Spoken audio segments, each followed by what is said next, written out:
Hello, everyone. It's Sunny. Can you believe it? It's a new year and a new video. So you guys haven't seen a video from me the Inside Merch channel for a long while. The main reason was because I was having account access trouble, so I wasn't able to log into my account. I got that settled right now, so I'm able to log in and upload. So what I'm going to do is I'm just going to go and do a kind of a goal setting video here. I'm going to explain what I'm going to be doing in the year 2020, where I'm at currently, give you a little overview of my accounts that I have and the new kind of marketplaces that I'm going to expand into. So currently, I have the YouTube channel, which is making a few cents, I guess a couple dollars every month. I got an Etsy channel, so I can an Etsy store. Got merch by Amazon, and I'm selling on TeePublic. I am no longer selling on Redbubble, and let's just put it that way. My account on Redbubble got terminated for some ridiculousness. So there was no copyright infringement or anything. It was just actually, I don't know why. I connected a bank account to it, and then once I logged back in, it wouldn't. It said my account was terminated. So we're done with Redbubble. So let's just do a brief overview of the accounts that I currently have. So on YouTube, you see here that I got for the last year, 2019, we did about 19,000 views, about 2 or 3K hours, 3,000 hours watched. We gained 418 subscribers, and estimated revenue was about $100. That's the course of the whole year. So you can see that we're not making a whole bunch of money on YouTube. But also, I haven't uploaded on YouTube since when was this? April 9th. So everything is everything. The last video that I did was on April 9th. And if you actually look at my most viewed videos, so we got the keyword secrets one, which a lot of people watch and still comments on. Some of the information on this in that video is outdated, but it's still got good information. We have the Etsy setup one, which I said I was going to redo last year, but I couldn't log back into my account when I was going to go through and try to redo this video. So I ended up not being able to make that video, which I guess is kind of a good thing, because now that I have this new shop that I started in May, I'll be able to give some better examples on what I'm actually doing with that shop when I create a new Etsy video. And then it looks like just some income ones. The income one was the third one. So you could see that over the year, like it wasn't even a huge amount of views. So, but we did generate about $100 from the views. If we actually look at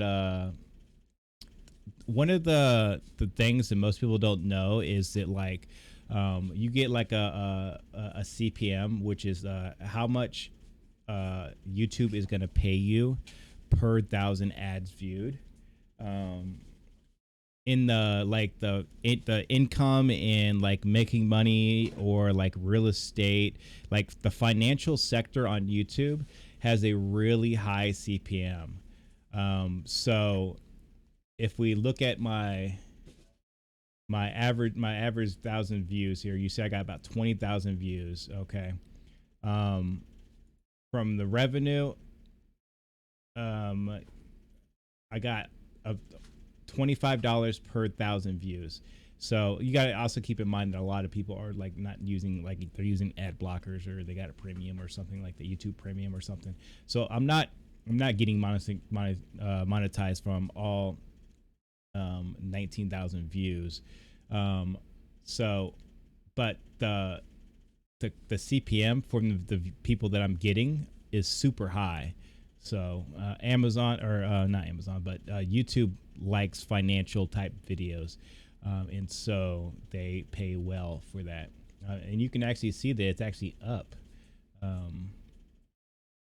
We look at the monthly, like December, I got $6 in revenue. November, three. So you can see about I'm averaging between $3 to $5. Most of the revenue is Avenue. Most of the ads that people are seeing are the skippable ads. So at the beginning of the video, you see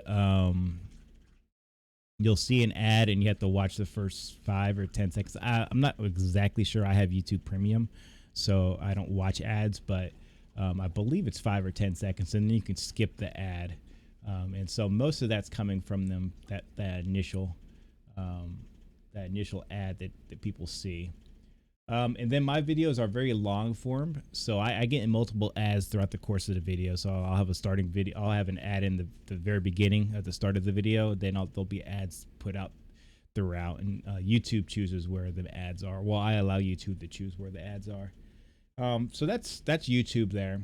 If we go over to Etsy here, so like I said, I started the store in, I guess I opened in March, but maybe I started selling in April.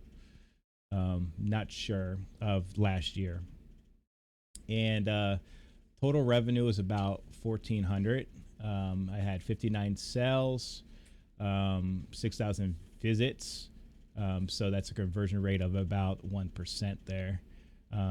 You could see that probably from May to September, you can see we have the most visits. I was paying for visits here because I wanted to get the initial sales, so that I could get some the rating. And so once I started getting ratings, I stopped placing ads. And so from October through December, there were organic visits where I wasn't paying for the ads to get in there. So you could see that advertising which is this right here, mainly this here. 2,000 of the visits were from just the ads, so I paid from it. Social media, so that's mainly like Pinterest or something like that, and then direct was about 1,000. So you could see that the breakdown was pretty leaning towards advertisement there. And then we got direct, and then we got Etsy app, and then other Etsy pages. So it's mostly the Etsy app. So people were opening the app and searching inside the app, and we're finding my my shop that way. So it's about a little over 3,000 was direct traffic. You can consider the app traffic as direct traffic too. So that's how Etsy went for about I guess you could say the last 6 months of the year. I have approximately 200 listings on Etsy right now, and I'll create another video that'll be more in depth about my Etsy process here. So that's not too bad. 59. I got how many reviews do I got? I'm not sure. I think I got about 14, 15 reviews.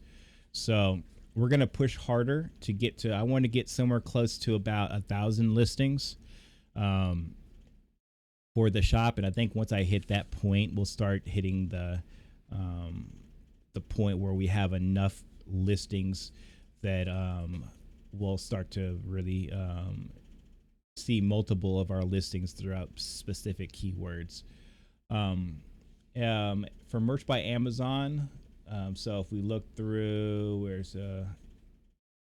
so this right here is the last year's report here. I don't have a Pretty Merch premium pro account, so I can't use their neat little calculation to add up everything. So you could see here that on average, I was getting about $600 a month. Right on this month here, September, I think halfway into September, I had a pop socket that was number one ranked for a specific keyword, that was powerful keyword for that particular pop socket. It got removed because I used a word I shouldn't have been using in the title.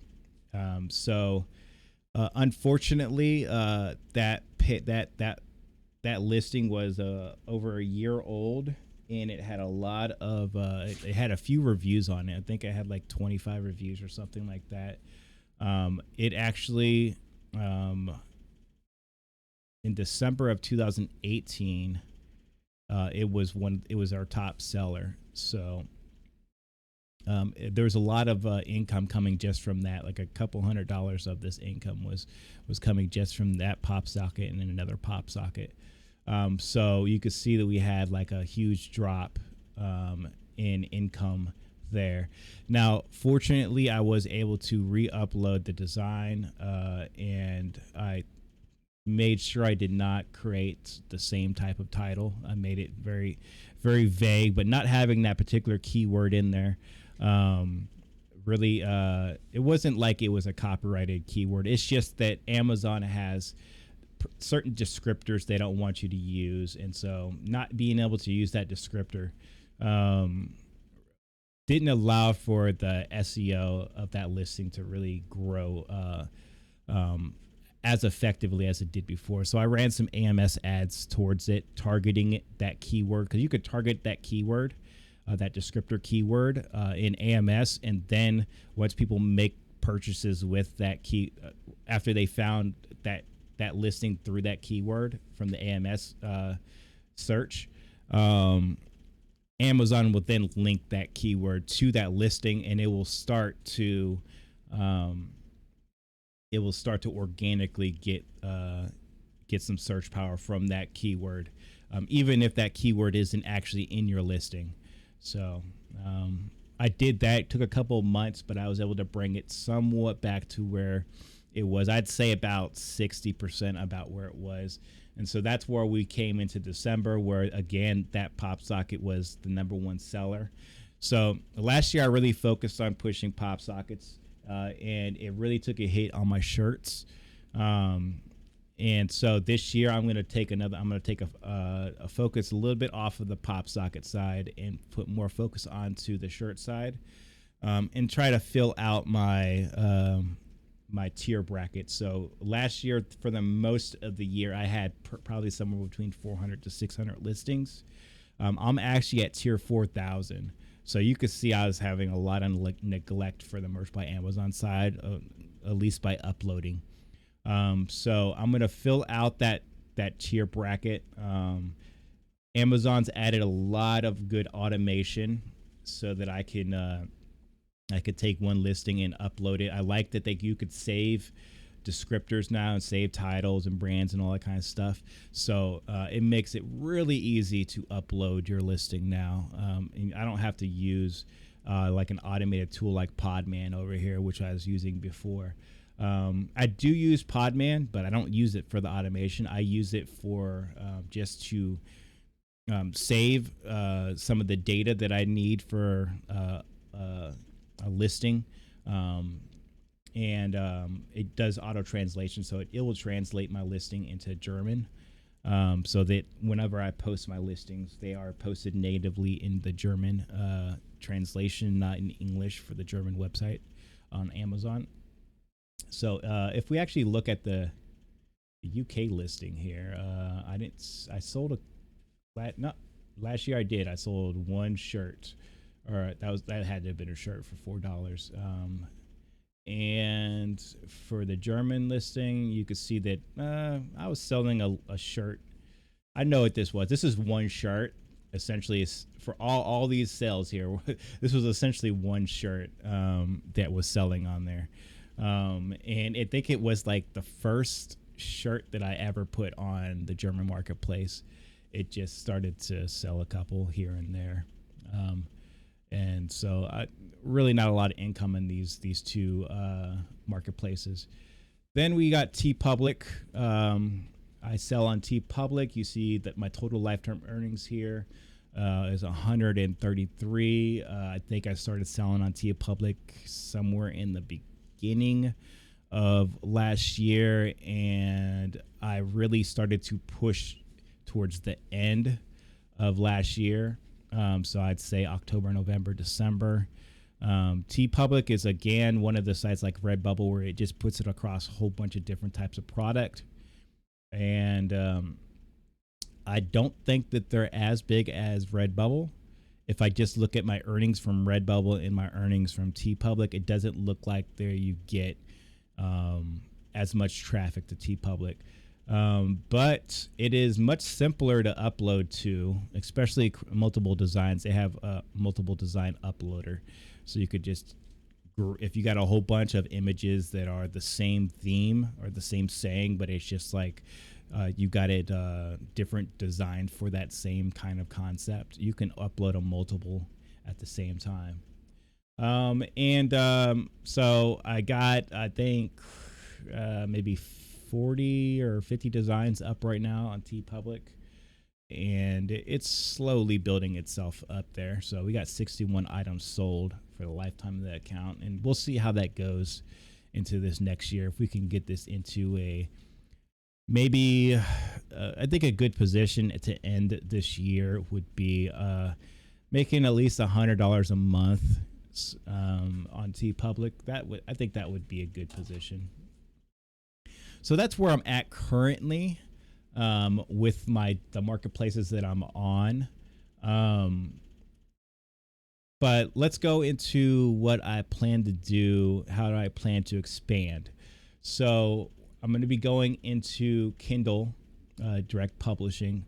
I really didn't have time last year to do the no content, low content stuff. So this year I'm going to put a strong effort towards that.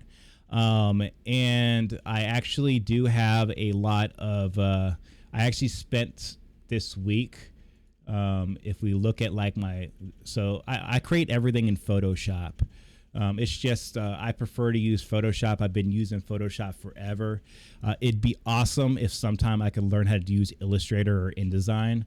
But Photoshop is just where I live.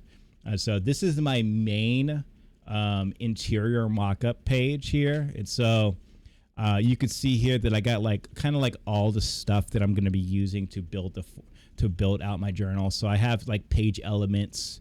I have like notebook title pages, planner title pages. I got some like weekly planners here. So that's like the right side. This would be like the left side.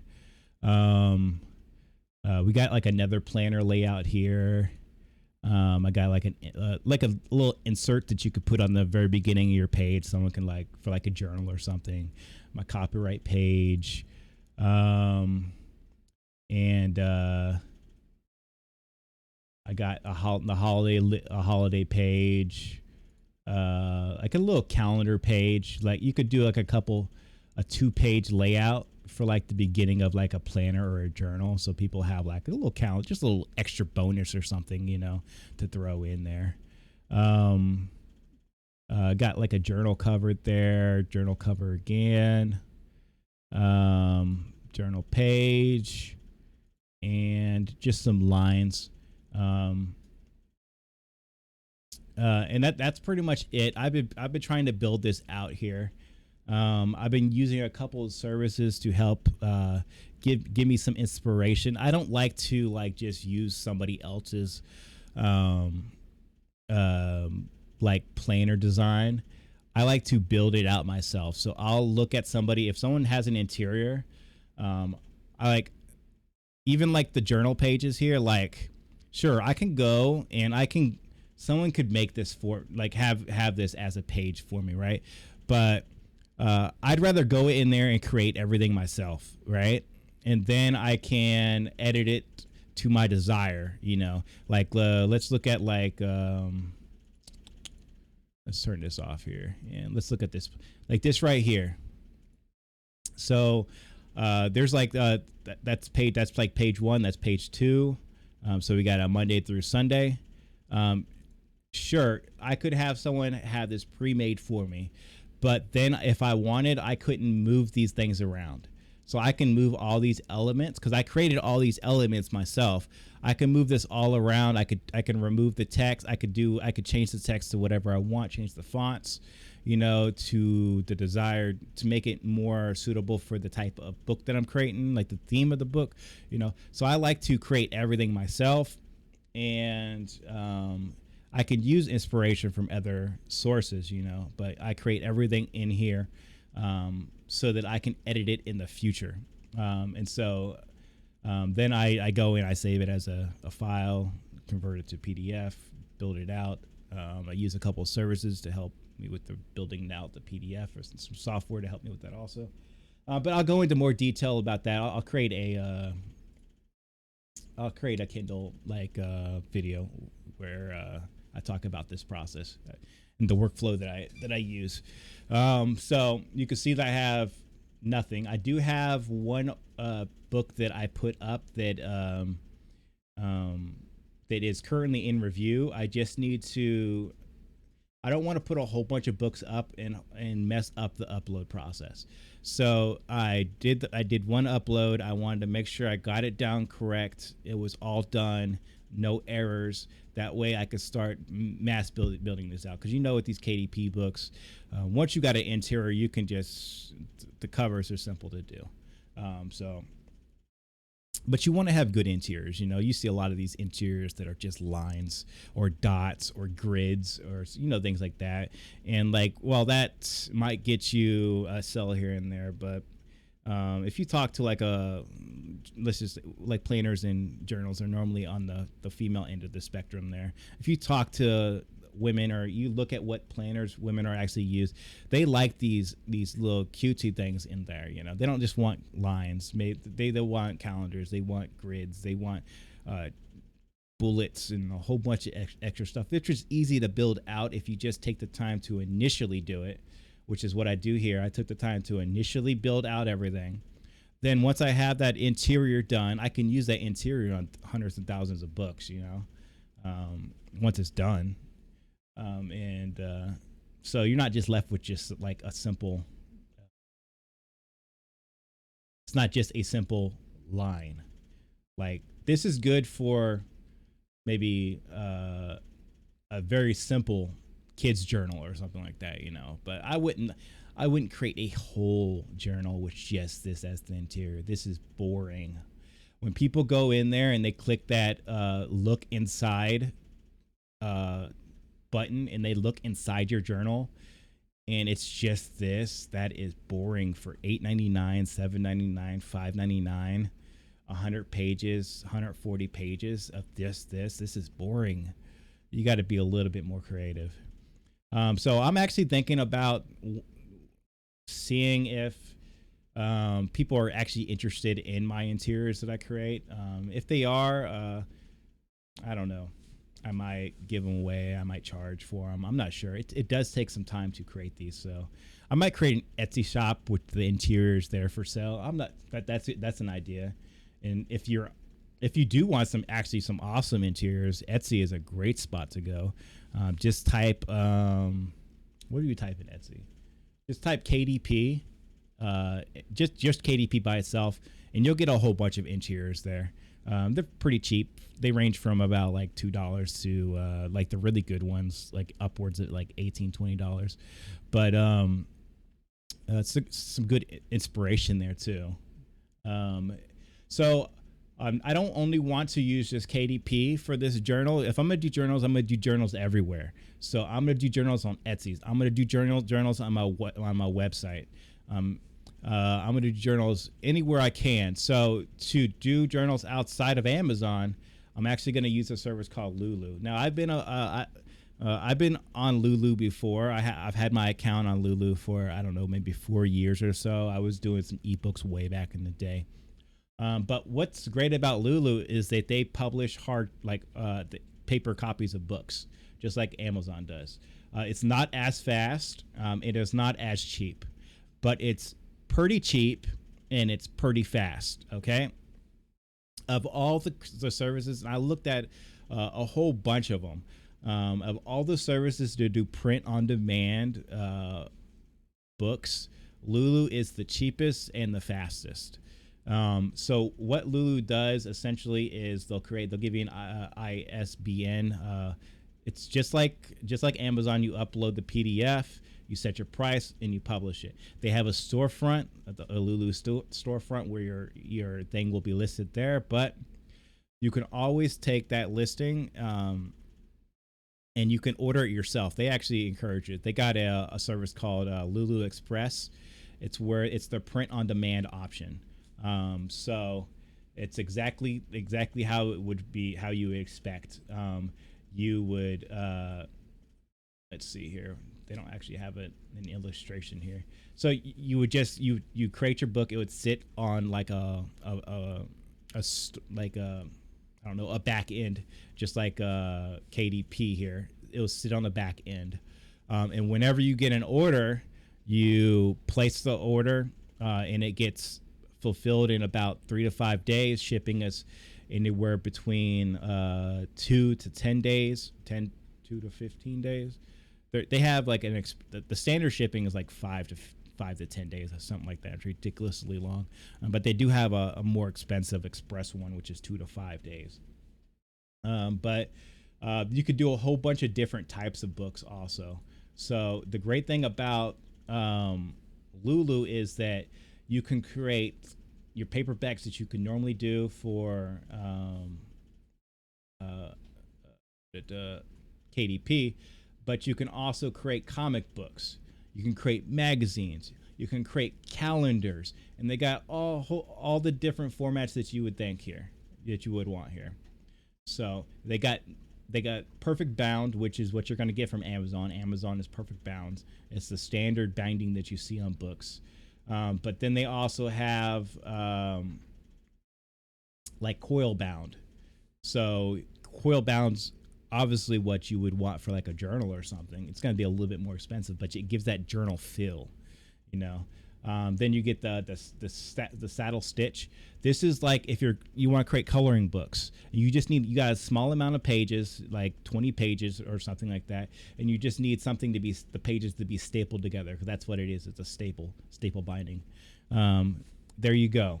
Hardcovers, of course. They got the hardcover for the desk cover. Then this is what the binding for the calendars here. They got the different page colors. There, and it ships worldwide. So I'm going to be using this here. I'm going to be using the Lulu main page here. You can use Lulu Express if you don't actually want to use any of their other services, which are free.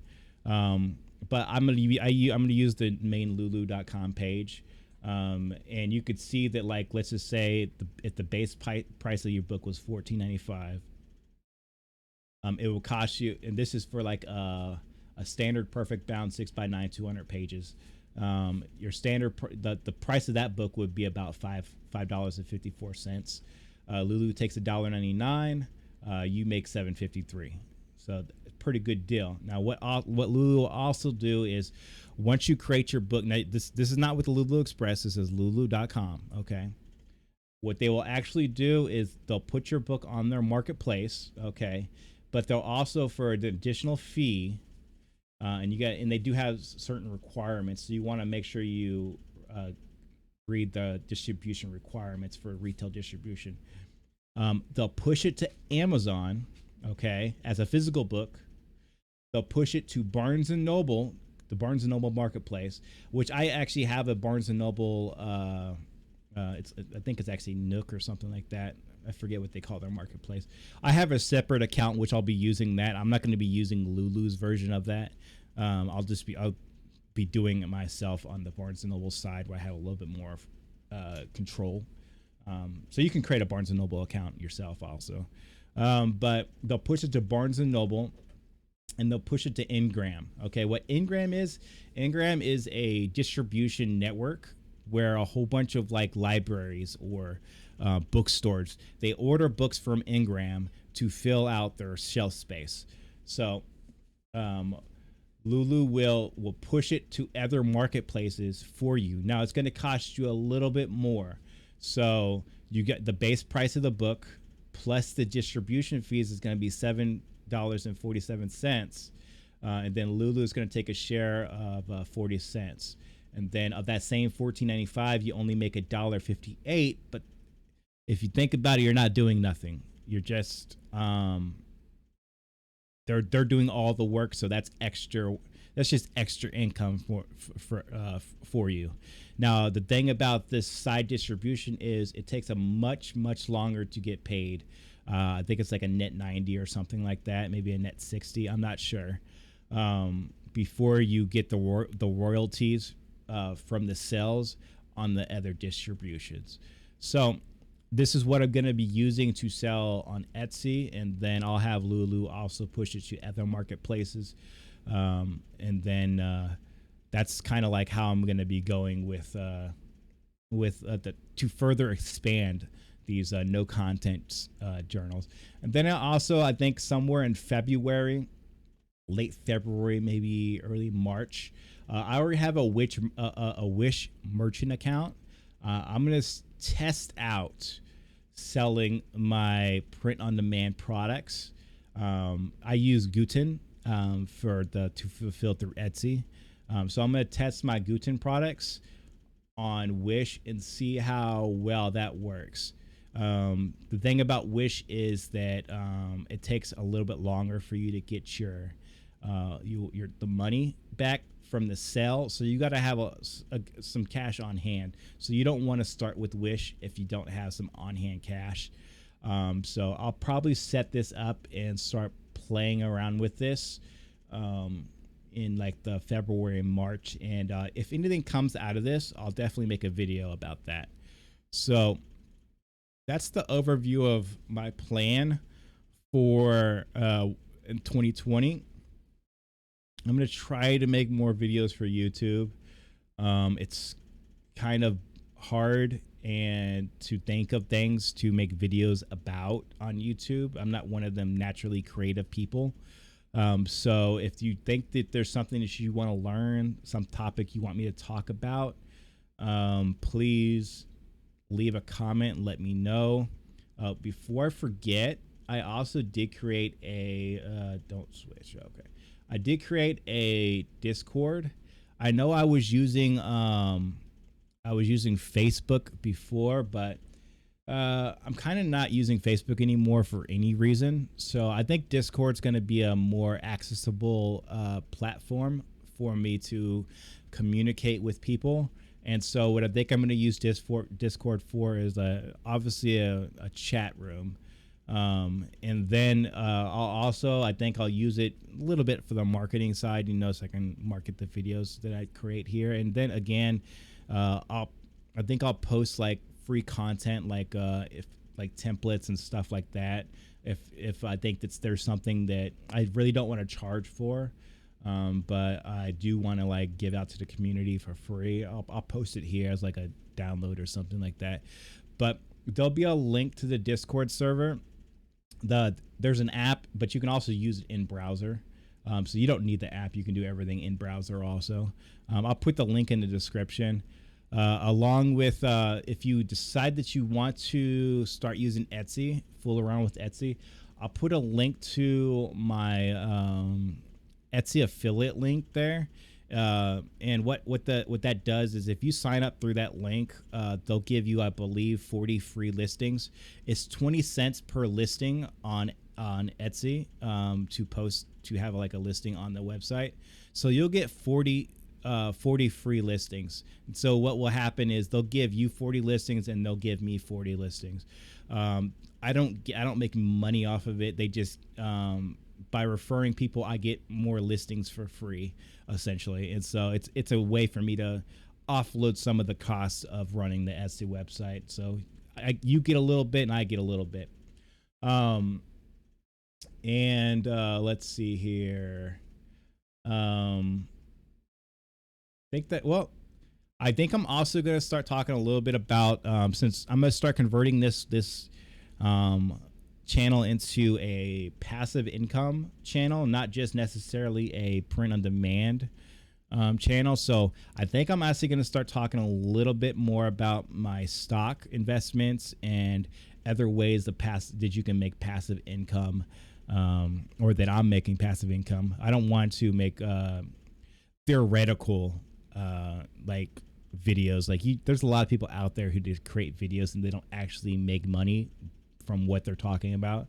So I'm only gonna like create videos about things that I'm actually doing. So like when I build out my websites, if I start generating revenue through them, I'm obviously gonna put the information on YouTube here. I'll start doing it my M1 Finance stock portfolio stuff, and the income I make from that via dividends. I'll make videos about that. I'll also put a link to my M1 Finance affiliate. Again, it's just one of them. If you sign up through the M1 Finance link, they'll give you like $25 or $50 for free just for signing up through it. And you do have to fund your account, and like once you fund your account, then they'll give you that money on top of whatever your initial funding is there. And then they give me the same. So like if they give you $25, they'll give me $25. So it's kind of like for me referring somebody, they'll give that person money, and then I get a little bit on top. So essentially, to be 100% transparent. I don't think there's anything else. So again, if you like this video, please like this video. If you're not subscribed, subscribe. Hit that bell icon, and make sure you read the descriptions for any kind of links or anything that I talked about in this video. And I hope that I make more videos this year, and I'll see you on the other side.